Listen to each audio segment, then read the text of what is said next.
وہ ہم سفر تھا مگر از قلم سیما شاہد قسط نمبر 6۔ میرے گرد بنی رسموں کی زنجیریں، مجھے سولی پر چڑھاتی خوابوں کی تعبیریں، ان سب کو تو توڑ کے رکھ دے، مجھے بس میرے جینے کا حق دے۔ جا بجا سرخ خوبصورت گلابوں سے سجا کمرہ انتہائی خوابناک ماحول بنا رہا تھا۔ رخسار اسے کمرے کے وسط میں بچھے بیڈ پر بٹھا چکی تھی۔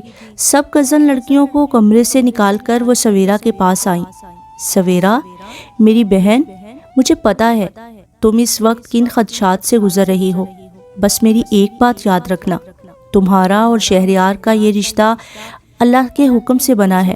مانا وہ تھوڑا خفا ہے، لیکن ہے تو ایک مرد ہی، تم اسے اپنی وفا اور تابعداری سے جیت سکتی ہو۔ سن رہی ہو نا میں کیا کہہ رہی ہوں؟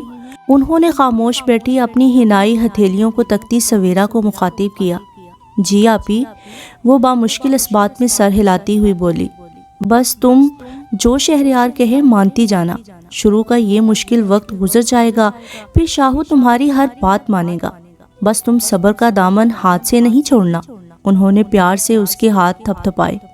اب میں چلوں، جا کر تمہارے اکرم بھائی کو دیکھوں، شام سے دوستوں کے ساتھ فائرنگ میں لگے ہوئے ہیں۔ وہ اٹھ کھڑی ہوئیں۔ آپی پلیز مت جائیں، مجھے ڈر لگ رہا ہے۔ سویرا نے اپنی بھیگی پلکیں اٹھائیں۔ سویرا میری بہن، ڈرنے کی ضرورت نہیں ہے، ہمت کرو، میں جا کر شاہو کو بھیجتی ہوں۔ وہ اسے تسلی دیتے ہوئے باہر نکل گئیں۔ رخسار کے جاتے ہی سویرا نے ایک گہرا سانس لیا۔ کمرے میں ایئر کنڈیشن کی ٹھنڈک پھیلی ہوئی تھی جو اس کی رگوں میں اتر رہی تھی۔ وہ اپنے نازک مہندی سے سجے دودھیا ہاتھوں کو مسل رہی تھی۔ اس کی مہندی کا رنگ بہت گہرا آیا تھا۔ سبھی کزنس نے اسے خوب چھیڑا تھا اور اس وقت وہ یہی سوچ رہی تھی کہ کیا مہندی کے رنگ کی گہرائی زندگی میں عزت سے سر اٹھا کر جینے کا سبب بن سکتی ہے؟ اسے محبت، پیار کچھ بھی نہیں چاہیے تھا، بس دو بول اس کی عزت کے لیے، اس کے وقار کے لیے چاہیے تھے۔ وہ اپنی سوچوں میں گم تھی جب دروازے کی نوب گھمانے کی آواز اس کے کانوں میں پہنچی۔ وہ چوکنا ہو کر سر جھکا کر بیٹھ گئی۔ اپنی بھیگی ہتھیلیوں کو مسلتے ہوئے وہ گھنیری پلکیں جھکائے ساکت بیٹھی تھی۔ دل تھا کہ خوف سے لرز رہا تھا۔ گاؤں کے وسط میں وسیع سبزہ زار میں گھری قیمتی پتھروں سے سجی حویلی آج اپنے وارث شہریار کی شادی کی تقریب میں پوری شان و شوکت اور آن بان سے دمک رہی تھی۔ باہر پٹاخے پھوڑے جا رہے تھے، آسمان میں رنگ برنگے انار پھوٹ رہے تھے۔ اکرم، زاہد، اقبال، وسیم، سب دوست کزنز فائرنگ کر کے اپنی خوشی کا اظہار کر رہے تھے تو اندر بزرگوں کی محفل جمی ہوئی تھی۔ فرزانہ آپا، آپ اتنی چپ چاپ کیوں ہیں؟ آپ نے کسی بھی رسم میں حصہ نہیں لیا؟ کیا شاہو آپ کا بیٹا نہیں جو آپ نے اتنی بے رخی برتی؟ سلیم صاحب اپنی بہن کے پاس بیٹھتے ہوئے گویا ہوئے۔ رہنے دے بھائی صاحب، یہ سب منہ دیکھے کی محبتیں ہیں۔ وہ اپنی شانوں سے ان کے ہاتھ کو ہٹاتے ہوئے تلخی سے بولی۔ فرزانہ آپا، اتنی بدگمانی اچھی نہیں ہوتی۔ وہ سنجیدہ ہوئے۔ سلیم، میں نے ایک بار نہیں 1000 بار کہا تھا کہ شہریار کی شادی کسی سے بھی کر دو مگر خدارا اس لڑکی سے مت کرو، مگر میری سنتا ہی کون ہے اس گھر میں؟ آپا، سویرا ہمارا خون ہے، عزت ہے اس حویلی کی۔ رہنے دو سلیم میاں، اس لڑکی کی رگوں میں اس کی ماں کا خون دوڑتا ہے جس نے میرے چھوٹے بھائی کو اپنے جال میں پھنسا لیا تھا، خود تو مر گئی اور یہ بلا ہمارے سر پر چھوڑ گئی۔ پیاری آپا، یہ شاہ بی بی کا فیصلہ تھا جو ان بچوں کے بچپن میں ہی لیا گیا تھا، اور آپ یہ مت بھولیں اس کی رگوں میں ہمارے بھائی کا بھی خون ہے، اور وہ خود سویرا کو شہریار کے نکاح میں دے کر گیا تھا۔ آپ اگر چاہتے تو شاہ بی بی سے اپنی بات منوا سکتے تھے، جبکہ شاہو بھی اس رشتے کو نبھانا نہیں چاہتا تھا، لیکن آپ نے شاہ بی بی نے کسی نے بھی اس کی رضامندی نہیں لی، بس فیصلہ سنا دیا۔ فرزانہ آپا، آپ کو بھی ایسا لگ رہا ہے کہ یہ ایک ظالمانہ فیصلہ ہے، لیکن آپ یہ بھی تو دیکھیں، اس طرح ہماری زمینیں اور 2 فیکٹریاں، یہ حویلی، ساری جائیداد گھر میں ہی رہے گی۔ انہوں نے سمجھایا اسے۔ لیکن وہ لڑکی منحوس ہے، پیدا ہوتے ہی اپنی ماں کو کھا گئی، پھر یاد کرو اس کی پہلی سالگرہ پر فیکٹری میں آگ لگی تھی، پھر میرا بھائی چلا گیا۔ مجھے تو ڈر ہے اب پتہ نہیں کیا ہوگا۔ آپا، وہ سب قدرت کے فیصلے تھے، آپ دیکھیے گا اب کچھ نہیں ہوگا۔ سلیم میاں لکھ لو، یہ شادی نہیں بربادی ہے، بربادی۔ آپ سب کے ایک غلط فیصلے نے ایک ایسی منحوس لڑکی کو ہمارے سر پر بٹھا دیا ہے جسے میں دیکھنا نہیں چاہتی۔ یہ لڑکی مجھے ایک آنکھ نہیں بھاتی۔ ابھی وہ بول ہی رہی تھی کہ باہر سے شور و غل کی آوازیں سنائی دی۔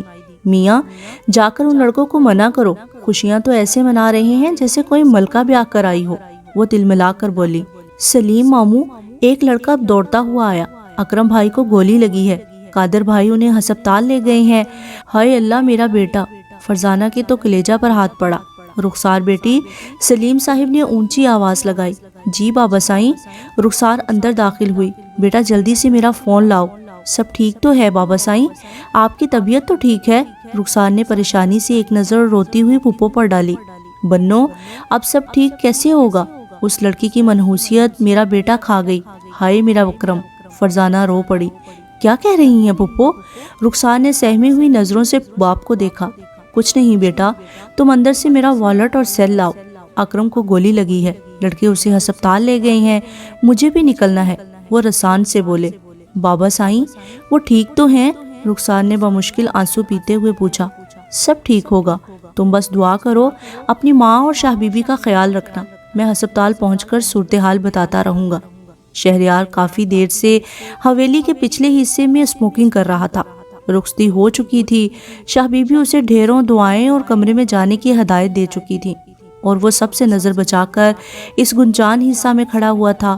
اس کا دل کمرے میں جانے سے انکاری تھا، گھنٹے سے بھی اوپر ہو گیا تھا جب اسے باہر غیر معمولی شور کا احساس ہوا۔ وہ دوڑتے ہوئے باہر پہنچا تو اکرم بھائی خون میں لت پت پڑے تھے۔ ہوائی فائرنگ کرتے ہوئے گولی پلٹ کر ان کے بائیں شانے میں دھنس گئی تھی۔ وہ جلدی سے اپنے کزن قادر بھائی کے ساتھ انہیں لے کر پجاروں میں بیٹھا۔ شہریار، تم اندر دلہن کے پاس جاؤ، قادر بھائی نے اسے ٹوکا۔ دلہن کہیں بھاگی نہیں جا رہی ہے، آپ جلدی کریں، ان کا بہت خون بہہ رہا ہے، وہ تند لہجے میں بولا۔ وہ سب ہسپتال پہنچ چکے تھے۔ اکرم بھائی کو فوری طور پر ایمرجنسی میں آپریشن تھیٹر لے جایا گیا تھا۔ ویسے تو یہ ایک پولیس کیس تھا، مگر پیسے کی طاقت سب کام کروا لیتی ہے۔ وہ سب آپریشن تھیٹر کے باہر کھڑے تھے جب سلیم صاحب ادھر پہنچے، اور وہ شہریار کو ہسپتال میں دیکھ کر حیران رہ گئے۔ اکرم کیسا ہے؟ ڈاکٹر کیا کہتے ہیں؟ انہوں نے اپنی حیرت اور غصہ پر جو شہریار کو دیکھ کر امڑ آیا تھا قابو پاتے ہوئے پوچھا۔ بابا سائیں، ابھی آپریشن چل رہا ہے، ڈاکٹر باہر آتا ہے تو ہی کچھ پتا چلے گا، شہریار نے جواب دیا۔ وہ سر ہلاتے ہوئے ویٹنگ روم کی طرف بڑھ گئے۔ 1 گھنٹے کے طویل انتظار کے بعد ڈاکٹر باہر آیا۔ اسے دیکھ کر سلیم صاحب بھی کھڑے ہو گئے۔ اب کیا حال ہے ہمارے بیٹے کا؟ گولی دل کو چھوتی ہوئی اوپر سینے میں لگی تھی، اسے باہر نکال دیا ہے، مریض کا خون بہت ضائع ہوا ہے، آج کی رات اہم ہے، آپ دعا کریں انہیں صبح تک ہوش آ جائے، ڈاکٹر نے پروفیشنل انداز میں جواب دیا۔ سلیم صاحب کے چہرے پر برسوں کی تھکن اتر آئی تھی۔ وہ اس بات میں سر ہلاتے ہوئے شہریار کی جانب مڑے۔ شہریار بیٹا، رات بہت ہو گئی ہے، اب تم حویلی جاؤ، سویرا بیٹی انتظار کر رہی ہوگی۔ نہیں بابا سائیں، جب تک اکرم بھائی کو ہوش نہیں آتا میں ادھر ہی ہوں، آپ گھر جائیں، آپ کی طبیعت بھی ٹھیک نہیں ہے، میں آپ کو ان کی طبیعت فون پر بتاتا رہوں گا۔ قادر بھائی، آپ بابا سائیں کو لے کر حویلی جائیں، میں ادھر ہوں۔ لیکن شہریار، صبر سے قادر بھائی نے اسے سمجھانا چاہا، لیکن کچھ نہیں بھائی، یہ اندر اکرم بھائی صرف میرے بڑے بھائی نہیں، بہنوئی بھی ہیں، میں انہیں اس تکلیف میں چھوڑ کر نہیں جا سکتا، وہ 2 ٹوک لہجے میں بولا۔ خود ہی خود کو پاگل بنایا میں نے، بے تعبیر خواب سجایا میں نے، کسی دوسرے کا مجھے معلوم نہیں، خود اپنا دل دکھایا میں نے، کسی شخص پہ اعتماد نہیں ہو رہا، ایسا ایک گھاؤ ہے کھایا میں نے، خود ہی محبت کو ٹھکرایا اس کی، پھر سینہ پیٹا ماتم منایا میں نے۔ وہ سر جھکائے بیٹھی تھی جب قدموں کی آواز اس کے بالکل قریب آ کر رک گئی تھی، پھر کسی نے نہایت ہی بے دردی سے اس کے چہرے کو اپنی گرفت میں جکڑ کر اوپر کیا۔ پھپھو، اس کے منہ سے نکلا۔ منحوس، تو ادھر بیٹھی کن سپنوں میں گم ہے؟ انہوں نے اس کے دھان پان سے وجود کو گھسیٹتے ہوئے بیڈ سے نیچے اتار کر زمین پر پٹکا۔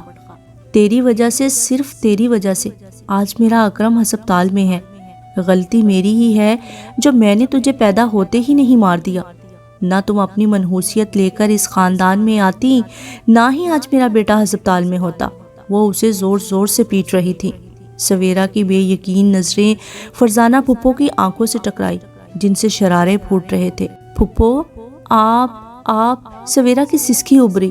انہوں نے اس کو سر کے بالوں سے جکڑا جس پر پہلے ہی بھاری عروسی دوپٹہ پنوں سے ٹکا ہوا تھا۔ تکلیف کی شدت سے سویرا کے آنسو نکل آئے۔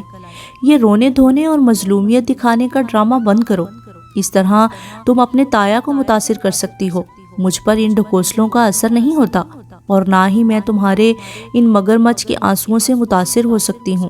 انہوں نے اسے ایک زوردار جھٹکا دیا۔ وہ جا کر میز سے ٹکرائی۔ کانچ کی چوڑیاں ٹوٹ کر کلائی کو لہو لہان کر چکی تھی۔ تمہاری وجہ سے میرے بیٹے کو گولی لگی ہے، صرف اور صرف تمہاری منحوسیت کی وجہ سے۔ میرا اکرم ہسپتال میں زندگی اور موت کی جنگ لڑ رہا ہے۔ تمہاری وجہ سے تمہارا باپ مرا، اور تم یہ سیج سجا کر سمجھتی ہو کہ میں تمہاری جیسی منحوس کو اس حویلی میں ٹکنے دوں گی؟ نہیں، کبھی نہیں۔ میں تمہاری منحوسیت کا سایہ بھی اس حویلی کے بچوں پر پڑنے نہیں دوں گی۔ وہ حقارت سے کہتی ہوئی اسے گھسیٹتی ہوئی کمرے سے باہر نکالنے لگی۔ اگر تم میں ذرا برابر بھی اپنے باپ کا خون ہے، غیرت ہے، تو ادھر سے دفان ہو جاؤ۔ وہ اسے راہداری میں دھکا دیتے ہوئے بولی۔ فرزانہ دلہن بنی سویرا کو راہداری میں روتا سسکتا چھوڑ کر کمرہ لاک کر کے جا چکی تھی۔ سویرا بیٹی، پتہ نہیں کتنی دیر بعد اس کے کانوں سے تایا ابو کی آواز ٹکرائی۔ یہ کیا ہوا ہے؟ وہ پریشانی سے اس کے زخمی وجود کو دیکھ رہے تھے۔ ماتھے پر نیل، گال پر انگلیوں کے نشانات سب تھے۔ ہونٹوں کے پاس سے خون کی لکیر بہہ رہی تھی۔ شاہ بی بی، زاہدہ بیگم، رخسار، وہ بلند آواز میں چلائے۔ تھوڑی ہی دیر میں سب لوگ وہاں جمع ہو گئے۔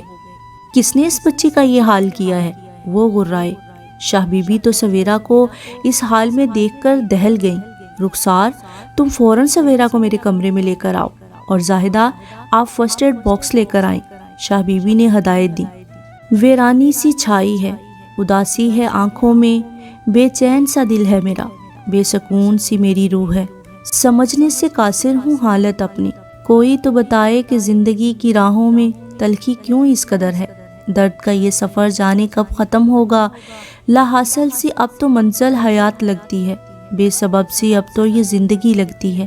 اشکوں میں دھل گئے ہیں دل کے یہ خواب سارے، خزاں کا یہ موسم جو روح پہ چھایا ہے۔ آنکھوں میں اب تو خوابوں کی قبر دکھتی ہے، روح کے سناٹوں میں آواز اپنی اب تو پرائی لگتی ہے۔ سکون کی تلاش ہے اب تو، زندگی کی تلاش ہے اب تو، خوشیوں کی تلاش ہے اب تو۔ سویرا کا جوڑ جوڑ دکھ رہا تھا۔ شاہ بی بی اسے اپنے سینے سے لگائے ہوئے بیٹھی تھی۔ جب رخسار گرم پانی اور تولیہ لے کر اندر داخل ہوئی، شاہ بی بی نے اپنے بوڑھے کپ کپاتے ہوئے ہاتھوں سے گرم پانی میں تولیہ بھگو کر اس کے چہرے پر جمے خون کو صاف کیا۔ رخسار خاموشی سے اس کی کلائی میں چبھی ہوئی کانچ کی چوڑیوں کے ٹکڑے نکال رہی تھی۔ جب زاہدہ ہاتھ میں ہلدی ملا نیم گرم دودھ اور درد کی گولی لے کر اندر داخل ہوئی۔ سویرا بیٹی، ہمت کرو، یہ دودھ کے ساتھ گولی لو۔ انہوں نے پیار سے اسے اٹھا کر دودھ کا گلاس اس کے لبوں سے لگایا۔ رخسار بیٹی، بہن کو اس کے کمرے میں لے جاؤ اور لباس تبدیل کروا کر آرام سے سلا دو، شاہ بی بی نے سوچتے ہوئے کہا۔ پر شاہ بی بی، اس حالت میں اسے اکیلے کیسے چھوڑیں؟ زاہدہ نے فوری کہا۔ اس کے سر کا سائیں ہے، وہ سنبھال لے گا، کسی کو فکر کرنے کی ضرورت نہیں ہے، وہ دو ٹوک لہجے میں بولی۔ رخسار سویرا کو سہارا دیتی ہوئی شہریار کے کمرے تک لائیں۔ وقت بھی کتنی عجیب شے ہے، ابھی چند گھنٹوں پہلے وہ سجی سنوری شرمائی گھبرائی سی سویرا کو سیج پر بٹھا کر گئی تھی، اور اب سویرا چندا، اٹھو، ہمت کرو، یہ جیولری اور بھاری لباس تبدیل کرو۔ انہوں نے اسے کرسی پر بٹھایا اور اب اس کے دوپٹے سے پنے نکال کر زیور اتارنے میں مدد کر رہی تھی۔ کس قدر ارمانوں سے انہوں نے بیوٹیشن کے ساتھ مل کر اسے دلہن بنایا تھا، اور وہ اپنے آنسو پیتے ہوئے اس کی مدد کر رہی تھی۔ ایک تو سویرا کی یہ حالت، دوسرے ان کے شوہر ہسپتال میں تھے۔ رخسار کی اپنی دل کی حالت بہت خراب تھی۔ چلو شاباش، یہ زیور تو اتر گیا ہے، اب تم یہ لباس تبدیل کر لو۔ سویرا بڑی بے دلی سے اٹھی اور رخسار کے ہاتھ سے گلابی شلوار قمیص لے کر واش روم کی طرف بڑھ گئی۔ بھاری بھرکم اور اسی جوڑے سے نجات حاصل کر کے وہ باہر نکلی۔ ویسے بھی وہ کوئی من چاہی روایتی دلہن تو تھی نہیں کہ اپنے شوہر کے انتظار میں سجی سنوری بیٹھی رہتی۔ اس وقت یہ کمرہ اسے پھولوں سے سجی سیج سے زیادہ کانٹوں کا بستر محسوس ہو رہا تھا۔ وہ بڑی مشکل سے خود کو گھسیٹتے ہوئے بستر تک لائی اور کنارے پر بیٹھ گئی۔ سویرا، تم لیٹ جاؤ، شہریار ہسپتال میں ہے، شاید صبح ہی آئے گا۔ رخسار آپی، وہ سسکی، کیا آپ بھی مجھے منحوس سمجھ رہی ہیں؟ میری وجہ سے اکرم بھائی، وہ رو پڑی۔ نہیں سویرا، گڑیا، تم منحوس نہیں ہو، ہرگز نہیں ہو، اور دیکھنا تمہارے اکرم بھائی بھی ٹھیک ہوں گے۔ رخسار آپی، اگر اکرم بھائی کو کچھ ہو گیا نا تو میں اپنے آپ کو کبھی بھی معاف نہیں کروں گی۔ کچھ نہیں ہوگا، چلو تم یہ ٹیبلٹ لو۔ انہوں نے نیند کی گولی اس کی جانب بڑھائی اور اسے کمبل اڑا کر اے سی کی کولنگ تیز کر کے نائٹ بلب جلا کر باہر نکل گئیں۔ سویرا کو شہریار کی خوابگاہ اجنبی سی محسوس ہو رہی تھی۔ وہ اچھی طرح سے جانتی تھی کہ شہریار نے یہ رشتہ صرف تایا ابو اور شاہ بی بی کے دباؤ میں آ کر جوڑا تھا، اور یہ جو سب کہہ رہے تھے کہ وقت کے ساتھ سب ٹھیک ہو جائے گا، صرف ایک جھوٹی تسلی کے سوا اور کچھ نہیں تھا۔ وہ سوچوں میں کھوئی ہوئی نیند کی وادی میں اترتی چلی گئی۔ کچھ عجیب سا رشتہ ہے میری آنکھوں اور پانی کا، جیسے چاند اور چکور کا، جدا ہوتے نہیں یہ جانے کیوں، بہتے ہیں کیوں یہ میری آنکھوں سے۔ وجہ ہر بار اس پانی کی ہوتی ہے یہ تلخی رویوں کی، ہر بار یہ عہد ہوتا ہے میری آنکھوں کا خود سے ہی کہ نہ بہنے دیں گی یہ پانی، مگر ہر بار یہ وعدہ پھر ٹوٹ جاتا ہے۔ وہی آنکھوں سے نیر بہتی ہے، پھر وہی تکلیف ہوتی ہے، کروں اس کا کیا شکوہ، یہ تو اپنوں کی دین ہوتی ہے۔ صبح کے 4 بجنے والے تھے۔ وہ ہسپتال کے کونے میں کھڑا سگریٹ پی رہا تھا جب اسے آئی سی یو میں ہلچل سی دکھائی دی۔ وہ سگریٹ کو پھینک کر پیٹ سے مسلتا ہوا تیزی سے آئی سی یو کی جانب بڑھا۔ اکرم بھائی کو ہوش آ گیا تھا، انہیں ڈاکٹر دیکھ رہا تھا، سانس لینے میں بھی دشواری ہو رہی تھی۔ ایکسکیوز می ڈاکٹر، اب مریض کی طبیعت کیسی ہے؟ اس نے سوال کیا۔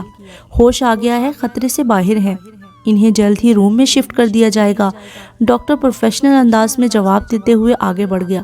شہریار نے اندر داخل ہو کر اکرم بھائی کو دیکھا جو ابھی بھی نیم بے ہوشی میں لگ رہے تھے۔ وہ تعصب سے انہیں دیکھتا ہوا نرس سے ان کی پوری تفصیلات پتہ کرنے لگا۔ کچھ دیر اندر ٹھہر کر وہ باہر نکلا تو ویٹنگ روم میں لیٹے قادر بھائی جاگ چکے تھے۔ وہ انہیں اپڈیٹ کرتا ہوا فون نکال کر بابا سائیں کو فون ملانے لگا۔ السلام علیکم بابا سائیں، مبارک ہو، اکرم بھائی کو ہوش آ گیا ہے، وہ خطرے سے باہر ہیں، اس نے لائن ملتے ہی کہا۔ وعلیکم السلام، اللہ کا شکر ہے، اب تم فوراً واپس آؤ، میں اور رخسار ہسپتال کے لیے نکل رہے ہیں۔ بابا سائیں، پہلے آپ آ جائیں، پھر میں گھر چلا جاؤں گا۔ شہریار، بس بہت ہو گیا، اکرم اکیلا نہیں ہے، قادر ہے ادھر، اب تم جلدی سے حویلی پہنچو، پھر میں اور رخسار ہسپتال جائیں گے۔ پر بابا سائیں، بس مجھے اب مزید کچھ نہیں سننا، تم حویلی آ رہے ہو۔ بابا سائیں رابطہ منقطع کر چکے تھے۔ وہ ایک سرد آہ بھرتے ہوئے فون جیب میں رکھتے ہوئے قادر بھائی کو بتانے کے لیے ویٹنگ روم کی جانب بڑھا۔ انہیں سب بتا کر اب وہ پجیروں میں بیٹھا حویلی کی جانب روانہ ہو چکا تھا۔ 1 گھنٹے کی ڈرائیو کے بعد عالی شان حویلی اس کے سامنے کھڑی تھی۔ چوکیدار نے اسے دیکھتے ہی بڑا آہنی دروازہ کھولا اور وہ گاڑی اندر لے گیا۔ وہ یہاں آنا نہیں چاہتا تھا، انفیکٹ وہ تو اس حویلی کی فضا میں جہاں اسے بے بس کر کے ایک زبردستی کے بندھن میں باندھ دیا گیا تھا، سانس تک نہیں لینا چاہتا تھا، لیکن اپنے بابا سائیں کی محبت کے آگے، ان کے مان کے آگے ہار گیا تھا۔ اس نے سوچ لیا تھا کہ وہ کم از کم اپنے ماں باپ کو تو خوش کر دے۔ گاڑی سے اتر کر وہ 2 قدم ہی آگے بڑھا تھا کہ عروہ کا ہیولا اس کی نظروں کے آگے آ کر کھڑا ہو گیا۔ شیری، کیا تم مجھے دھوکہ دو گے؟ کیا تم واقعی مجھے بھول جاؤ گے؟ وہ ہیولا اس سے آنکھوں میں نمی لیے سوال کر رہا تھا۔ وہ ساکت سا ہو گیا۔ کیا واقعی وہ عروہ کو دھوکہ دینے جا رہا ہے؟ کیا وہ ایک دھوکہ باز انسان ہے؟ سب سے بڑھ کر کیا سویرا، وہ دبوں سی لڑکی، عروہ کی جگہ لے سکتی ہے؟ اس کے ذہن میں اٹھتے ان تمام سوالات کی بچھاڑ نے ایک تلاطم سا پیدا کر دیا تھا، ایک عجیب سی وحشت بھر دی تھی۔ اس کا دل چاہا کہ سب کچھ چھوڑ چھاڑ کر واپس چلا جائے۔ ابھی وہ سوچ میں گم کھڑا ہوا تھا کہ کسی نے اس کے شانے پر ہاتھ رکھا۔ وہ چونکا۔ شاہو، وہ کیسے ہیں اب؟ رخسار نم آنکھیں صاف کرتی ہوئی پوچھ رہی تھی۔ رخسار آپی آپ مت روئیں، حوصلہ کریں، اکرم بھائی اب ٹھیک ہے، خطرے سے بالکل باہر۔ وہ رخسار کے آنسو صاف کرتے ہوئے بولا، شکر خدا کا، اب تم اپنے کمرے میں چلو، تھوڑا آرام کر لو، میں بھی بس شکرانہ ادا کر کے بابا سائیں کے ساتھ ہاسپٹل نکلتی ہوں۔ وہ اس کے ساتھ قدم اٹھاتی ہوئی اندر داخل ہوئیں۔ میں بابا سائیں سے مل لوں، پھر آرام کروں گا۔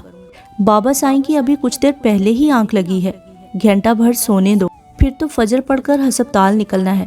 اچھا شاہو، سویرا کی طبیعت بھی ٹھیک نہیں ہے، میں نے اسے نیند کی دوا دے کر سلا دیا تھا، ذرا خیال رکھنا۔ وہ اسے اطلاع دیتی ہوئی اپنے کمرے کی جانب مڑ گئی۔ وہ بوجھل قدموں سے اپنے کمرے کی جانب بڑھا۔ وہ خود کو بہت بے بس محسوس کر رہا تھا۔ اس کا دل، اس کا دماغ دونوں ہی سمجھوتا کرنے سے انکاری تھے۔ وہ خود کو ڈپٹتے ہوئے کمرے کے دروازے کی نوب گھما کر اندر داخل ہوا۔ پورے کمرے میں ہلکی ہلکی سی نیلگوں سی روشنی پھیلی ہوئی تھی، اس پر گلاب کے پھولوں کی مہک اور اے سی کی خنکی نے ماحول کو خوابناک بنا دیا تھا۔ وہ قدم اٹھاتا ہوا آگے بڑھا تو سامنے ہی بیڈ پر سویرا کا دلکش وجود محو استراحت تھا۔ وہ اس وقت سادہ سے لباس میں ملبوس تھی۔ تم واقعی خوبصورتی اور دلکشی کا مجسمہ ہو، کوئی بھی تم جیسی بیوی پا کر اپنے آپ کو خوش نصیب سمجھے گا، لیکن افسوس میں وہ نہیں ہوں۔ وہ ایک اچٹتی سی نظر اس پر ڈالتے ہوئے الماری کی جانب بڑھا، اپنے لیے آرام دہ لباس نکال کر تبدیل کرنے چلا گیا۔ کافی دیر نیم گرم پانی سے شاور لے کر خود کو پرسکون کرتا ہوا وہ باہر نکلا۔ اب وہ سونا چاہتا تھا، لیکن بیڈ پر موجود سویرا کا وجود اسے برداشت نہیں ہو رہا تھا۔ اس کے ساتھ بیڈ شیئر کرنے کا تو سوال ہی پیدا نہیں ہوتا تھا۔ وہ چند لمحے کمرے میں ٹہلتا رہا، پھر وہ جا کر صوفے پر بیٹھا۔ ارادہ صوفے پر سونے کا تھا، لیکن وہ 2 سیٹر صوفہ اس کے لمبے چوڑے وجود کے لیے ناکافی تھا۔ تھک ہار کر وہ اٹھا اور بیڈ پر لیٹی سویرا کی جانب بڑھا۔ اے لڑکی اٹھو، اس نے آواز لگائی۔ سنو، یہاں سے اٹھو۔ اس نے کمبل اس کے چہرے سے ہٹایا۔